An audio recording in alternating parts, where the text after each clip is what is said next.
بالله، نقسم لكم بالله العلي العظيم، يا لو كان ساعدونا وحلوا لنا الحدود بين مصر وغزة، عندنا ما نديرو،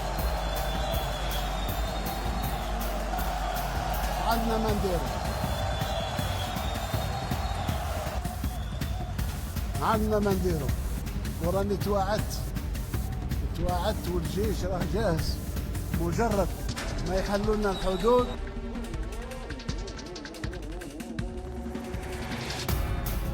يفتحوا الحدود ويسمحوا الحافلات نتاعنا الشاحنات باش تدخل، باش نبني في ظرف 20 يوم 3 مستشفيات.